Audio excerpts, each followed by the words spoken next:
At the end of a quiet street in Villisca, Iowa, there sits an old, white frame house. Up the street, there are a group of churches, and a few blocks away is a park that faces a middle school.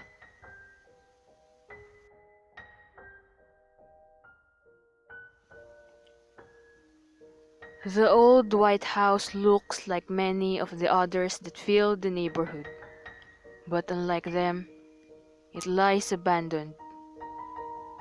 The house emits no light or sound, and upon closer inspection, the doors are found to be tightly boarded up.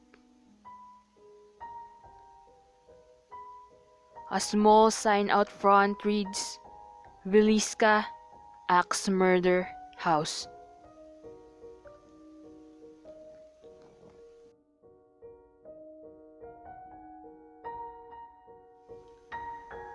On June 10, 1912, the Moore family was sleeping peacefully in their beds.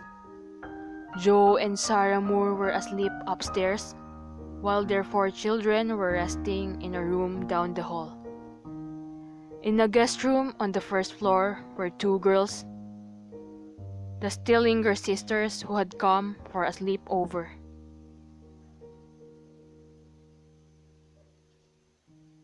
Shortly after midnight, a stranger entered through the unlocked door and plucked an oil lamp from a nearby table, rigging it to burn so low it supplied light for barely 1 person.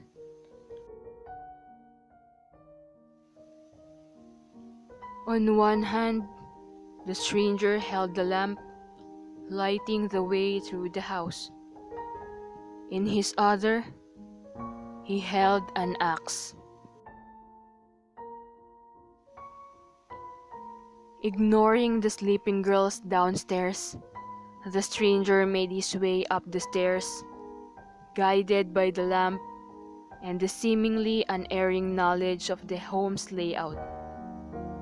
He crept past the room with the children and into Mr. and Mrs. Moore's bedroom. Then he made his way to the children's room and finally back down to the bedroom downstairs.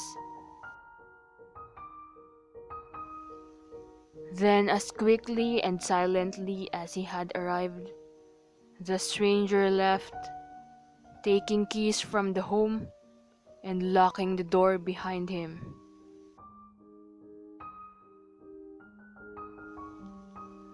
The next morning, the neighbors became suspicious, noticing that the usually rambunctious home was dead quiet.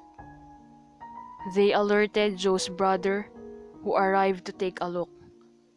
What he saw after letting himself in with his own key was enough to make him sick.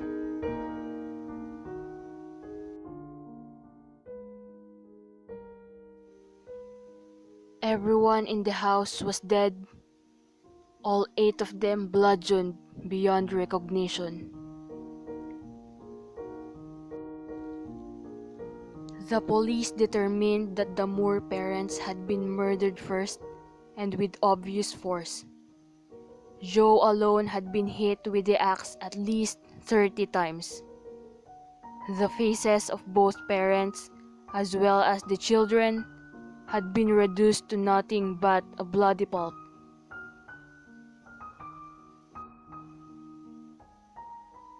The state of the bodies wasn't the most concerning part. However, once the police had searched the home. After murdering the Moores, the killer had apparently set up some kind of ritual. He had covered the Moore parents' heads with sheets and the Moore children's faces with clothing. He then went through each room in the house, covering all of the mirrors and windows with cloths and towels. At some point, he took a 2-pound piece of uncooked bacon from the fridge and placed it in the living room, along with the keychain.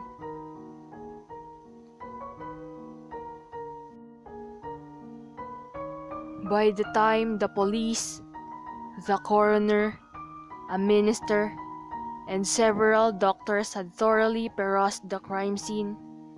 Word of the vicious crime had spread. Officials cautioned the townspeople against going inside, but as soon as the premises was clear, at least 100 townspeople gave in to their gross fascinations and traipsed through the blood-splattered home.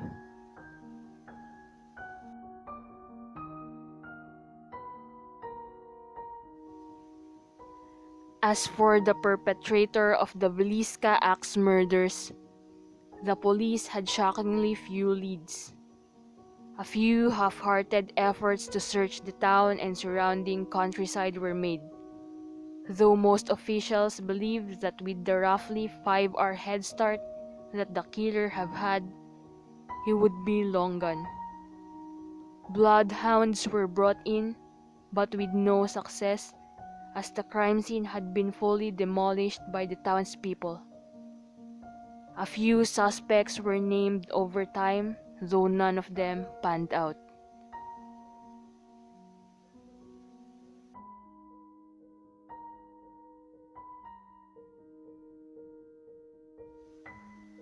For years, police looked into every possible scenario that could have culminated in the Villisca axe murders.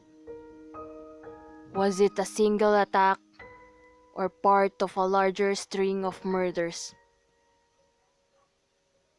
Was it likelier to be a local perpetrator or a traveling killer simply passing through town and taking an opportunity?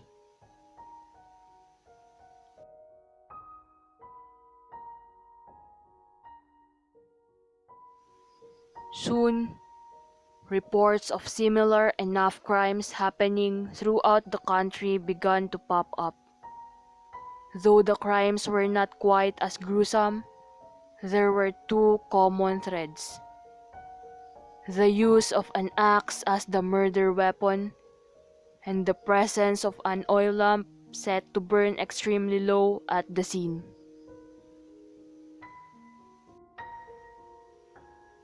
Despite the commonalities, however, no actual connections could be made. The case eventually ran cold, and the house was boarded up. No sale was ever attempted, and no changes were made to the original layout.